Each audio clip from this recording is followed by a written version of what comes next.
Israel Gaza, Israel Iran, Russia Ukraine, Russia NATO நீங்க பரபரப்பா போயிட்டு இருக்கும் போது ஆசியா பக்கத்துல, அதுவும் குறிப்பா நம்ம நாட்டுக்கு பக்கத்துல இருக்கக்கூடிய நாடு, நம்மளோட அண்டை நாடான பங்களாதேஷ்ல தொடர்ந்து போராட்டங்கள் நடந்துட்டு இருந்தது. இப்ப அந்த போராட்டங்கள் வெற்றியில போய் முடிஞ்சிருக்கு. மக்களோட போராட்டம் வெற்றியில முடிஞ்சிருக்கு அப்படிங்கிற ஒரு பிம்பத்தை கட்டமைச்சிருக்காங்க. சமீபத்துல ஷேக் ஹசீனா அவர்கள் தரப்புல வந்து ஒரு ஸ்டேட்மெண்ட் வந்திருந்தது.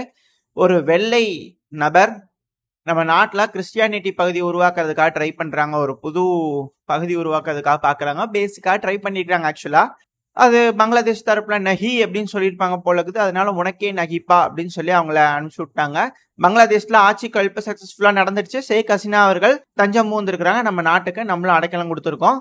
இப்ப அந்த இடத்துல ராணுவ கழிப்பு மாதிரி வச்சுக்கோங்களேன், ராணுவம் வந்து ஆட்சியை பிடிச்சிருக்காங்க. இப்போதைக்கு அது ஒரு நல்ல மூவ் மாதிரி தெரியுது. இந்த பொலிட்டிக்கல் அனலிஸ்ட் தான் இருப்பாங்க இல்லையா, சோ அவங்க சொல்றதை வச்சு பார்க்கும்போது ஓகே அப்படிங்கிறது போல இருக்கு. ஏன்னா இந்த உக்ரைன்ல வந்து பாத்தீங்கன்னா ஆட்சி கவிழ்ப்பு நடக்கும்போது அப்போசிஷன் வந்து பவர்ல உட்காந்துட்டாங்க. அங்க இருக்கக்கூடிய ராணுவம் வந்து பவர்ல உட்காருல, அப்போசிஷன் வந்துட்டாங்க.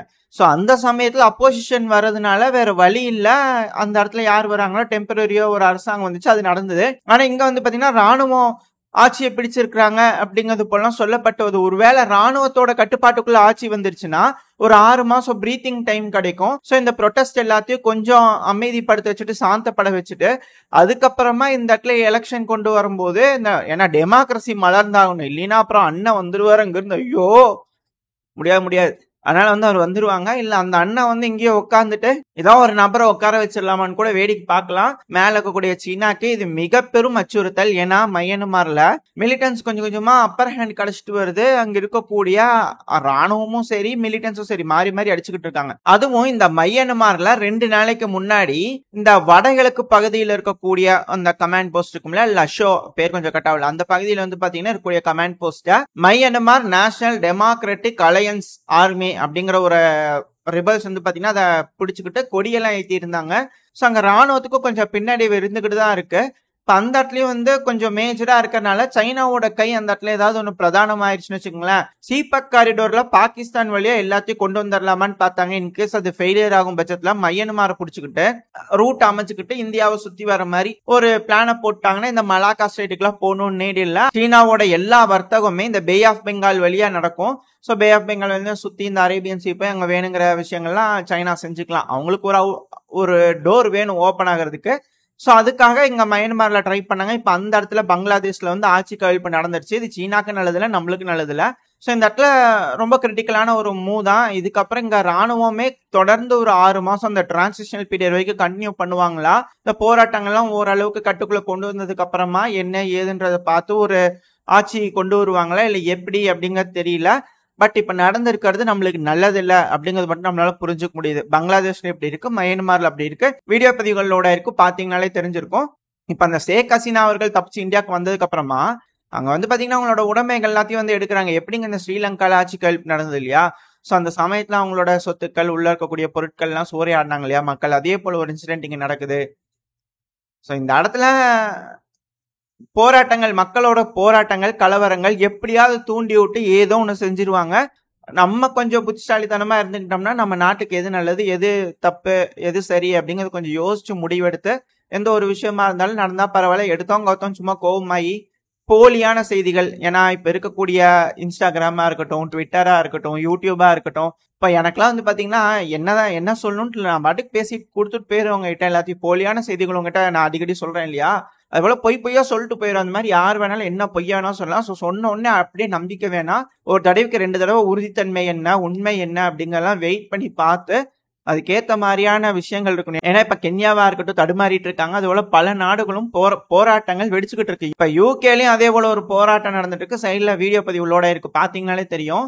பயங்கரமான போராட்டங்கள். மக்கள் போராட்டம் அப்படின்னா அங்க இருக்கிற ஆட்சியெல்லாம் எதுவும் பண்ற மாதிரி தெரியல. கடைகளுக்குள்ள பூந்தமா உள்ள இருக்கலாம் சூறையாடணுமா.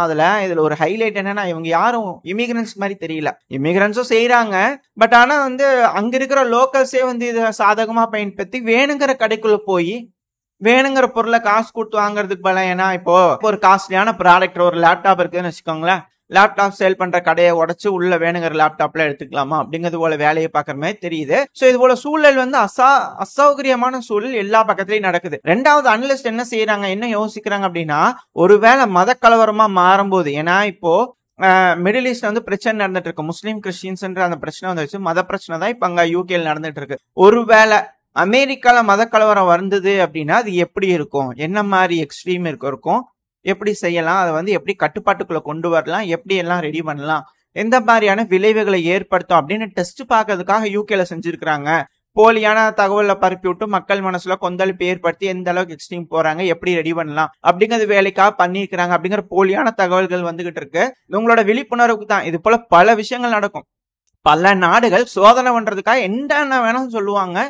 நம்ம தான் கொஞ்சம் பேஷன்ஸா என்ன இருக்கு, ஏது உண்மையா பொய்யா எல்லாம் தெரிஞ்சுக்கிட்டு இப்போ தேவையா, அரசாங்கம் என்ன செய்ய போகுது, தற்போதைய ஆளுகின்ற அரசாங்கம், சரி எதிர்கட்சிகள் என்ன சொல்றாங்க, இது எல்லாத்தையும் கேட்டுக்கிட்டு அதுக்கப்புறம் எதுனாலும் ஓகே அதை விட்டுட்டு சும்மா எடுத்தவங்க எல்லாரும் போய் எல்லாம் பண்ணா எல்லாத்துக்கும் நட்டம் தான். ஏன்னா இப்ப இருக்கக்கூடிய சூழல் அந்த மாதிரி உலக போர்ல நம்மளே கொண்டு போய் மண்டை விட்டுக்கிற மாதிரி ஆகக்கூடாது. அப்புறம் உக்ரைன்ல எப்படி ஆளை பிடிச்சிட்டு போறாங்க அதே மாதிரி நம்மளே வளைச்சு பிடிச்சிட்டு போய் ஃப்ரண்ட் லைன்ல அவங்க பயன்படுத்திக்குவாங்க. அதுதான் கடைசியில் நடக்கும். ஏன்னா உலகம் போர் 1லயும் சரி 2லயும் சரி நம்மளாம் போய் தேவையில்லாம சத்தம். அதே போல திரும்பவும் போய் மாட்டிக்கிறதுக்கு, ஏன்னா நம்மளோட இந்தியா பாகிஸ்தான்ல போறோம், நம்ம போய் தான் செய்யறதுன்னா ஒரு பிரச்சனையும் இல்ல. தேவையில்லாம எவனோ அடிச்சுக்கிறான், எவனோ பவர்னு சொல்லி காமிச்சுக்கிறதுக்கு அதுக்காக நம்மளா ஏன்பா போய் சாகணும். அதனால அவங்களோட பொம்மைகளை கொண்டு வந்து இன்ஸ்டால் பண்ணதுக்கு யார் வேணாலும் ட்ரை பண்ணாங்க. ரஷ்யாவும் ட்ரை பண்ணலாம், அமெரிக்காவும் ட்ரை பண்ணலாம். ஸோ கொஞ்சம் பார்த்து சூதானமா இருந்துக்க வேண்டியது நம்மளோட பொறுப்பா இருக்கு. இந்த பகுதியில பங்களாதேஷ்ல ஆட்சிகள் நடந்துருச்சு, மயன்மார்ல ரிபல்ஸோட கை ஓங்கிட்டு இருக்கு. சூடான்ல வந்து பாத்தீங்கன்னா இப்ப RSFக்கு எதிராக ஜெர்மனி வந்து ஒரு 115 மில்லியன் யூரோ வந்து பாத்தீங்கன்னா கொடுக்க ஆரம்பிச்சுக்கிறாங்க. இப்ப சூடானுக்கு எல்லாரும் போயிட்டாங்க, அதிகமான பணத்தை வந்து அங்க பண்ணிட்டு இருக்காங்க. இப்ப பசில்ஸ்ல வந்து கிளியரான ஒரு பிக்சர் கிடைச்சிச்சு. ஏன் சூடான்ல சிவில் வார் இத்தனை நாளா நடந்துகிட்டு இருக்கு, அதுல வந்து அண்ணன் ஒரு பக்கம் தம்பி ஒரு பக்கம் சைடு எடுத்ததுக்கு காரணங்கள் என்ன அப்படிங்கிறது தெரிஞ்சிருச்சு. இப்ப இந்த மிடில் ஈஸ்ட்ல வந்து போர் பெருசாகுது அப்படிங்கிற ஒரு பட்சத்துல எஜிப்டுக்கு உதவிகள் தேவை. எஜிப்டுக்கு உதவிகள் தேவைன்னா எஜிப்டுக்கு சுத்தி இருக்கிற நாடுகள்லாம் எஜிப்டுக்கு சப்போர்ட்டா இருக்கணும்.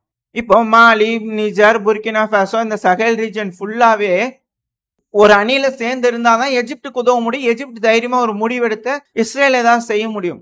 அந்த சைடுல அணி சேர்றாங்க அப்படின்னா. அப்படி இல்லை அப்படின்னா எஜிப்ட் வந்து பாத்தீங்கன்னா முழுசா ஈரான் பக்கம் போறதுக்கு பெருமளவுல ஒத்து வராது. ஸோ சமீபத்துல ஈரான் கூட சூடானோட ஆளுகின்ற அரசாங்கத்தோட பேசிட்டு இருந்தது, அந்த ஆர்மி கூட பேசிட்டு இருந்தது. இப்போ போல விஷயம்லாம் பார்த்துட்டு இருக்கோம் இல்லையா, பார்த்துருந்தோம் இது எல்லாத்தையும். ஸோ இதெல்லாம் வச்சு பார்க்கும்போது இந்த பக்கத்துலயும் வந்து பாத்தீங்கன்னா, அதாவது upper Middle East, lower Middle East அப்படிங்கிறது, மிடில் ஈஸ்ட்ங்கிறது இந்த சவுதி, அப்பர் மிடில் ஈஸ்ட்ங்கிறது ஈரான், கீழே லோயர் மிடில் ஈஸ்ட்ங்கிறது அந்த எஜிப்ட் இந்த பகுதியில் இருக்கிறதெல்லாம், அந்த சொமாலி லேண்டு இந்த பகுதியில் இருக்கலாம். அந்த இடத்துலலாம் ஏன் கலவரம் போகுது அப்படிங்கிறது இப்ப நம்மளால புரிஞ்சுக்க முடியுது. அந்த ஒரு என்டையர் ரேடியஸே சர்ச்சைக்குரிய பகுதி தான். அந்த இடத்துல ஆட்சி மாற்றங்கள், அவங்களுக்கு வேணுங்கிற மாதிரியான காய்கள் நவுத்துறதுக்காக பிரச்சனைகள் அந்த பகுதியில் நடந்துகிட்டு இருக்கு. அது நம்மளுக்கு தெளிவா தெரியுது. ரெண்டாவது, இந்த ரஷ்யா உக்ரைன் பிரச்சனை இருக்குல்ல, அதெல்லாம் நம்ம தெளிவா வந்து இனிமே டீகோஸ்ட போட ஆரம்பிச்சிடலாம். ஏன்னா அது இன்னும் மானிட்டைஸே ஆகாத சேனல். இந்த சேனல் ஓபன் பண்ணாலே நெஞ்சு வலி தான் வரும். எப்ப பாரு வயலேட் பண்ணிட்டேன்னு சொல்லிட்டு ஒரு 10 நாளைக்கு வரும் வயலேஷன் வந்துட்டே இருக்கும், வார்னிங் வந்துட்டே இருக்கும். அதனால இதை நம்ம ரிஸ்க் எடுத்துக்கலாம். இஸ்ரேல் காசா பத்தி போடுறது இது போல விஷயங்கள்லாம் பண்ணிக்கலாம். என்ன மானிட்டைஸ் ஆகாது சில வீடியோக்கெல்லாம். ஸோ ஓகே, உங்களோட சப்போர்ட் எனக்கு எப்போ இருக்கும் அப்படின்னு நினைக்கிறேன். ஆனா ரஷ்யா உக்ரைன் பிரச்சனை இது போல நடந்துட்டு இருக்கு, அதெல்லாம் கிளியரா இதுக்கு மேல டீகோஸ்ல வர ஆரம்பிச்சிடும். இது மாதிரி விஷயங்கள் எல்லாமே இந்த மிடில் ஈஸ்ட், ரஷ்யா இது போல இருக்கக்கூடிய விஷயங்கள்லாம் டிஃபென்ஸ்ல வர ஆரம்பிச்சிடும். கொஞ்சம் அட்ஜஸ்ட் பண்ணிக்கலாம், புரிஞ்சுக்குவீங்கன்னு நினைக்கிறேன். ஸோ இதுக்கப்புறம் தொடர்ந்து இது போல என்னென்னலாம் நடக்கலாம், என்ன மாதிரியான வியூகங்கள் இருக்கு, எப்படி யோசிக்கிறாங்க அப்படிங்கறதுலாம் அடுத்த பதிவுல பார்க்க ஆரம்பிச்சிடலாம். இதோட இந்த பதிவு நான் முடிச்சிடலாம். இந்த பதிவு எப்படி இருந்துச்சு, உங்களுக்கு பிடிச்சிருந்தா லைக் பண்ணிட்டு உங்க ஃப்ரெண்ட்ஸ் அண்ட் ஃபேமிலியோட ஷேர் பண்ணிக்கோங்க. அது கூடவே மறக்காம இந்த பதிவு பத்தி உங்களோட கருத்துக்களை கமெண்ட் செக்ஷன்ல சொல்லுங்க. இந்த பதிவு நல்லா இருக்குன்ற நம்பிக்கையில அடுத்த பதிவுல உங்களை சந்திக்கிறேன். அது வரைக்கும் ஸ்டே சேஃப், பை.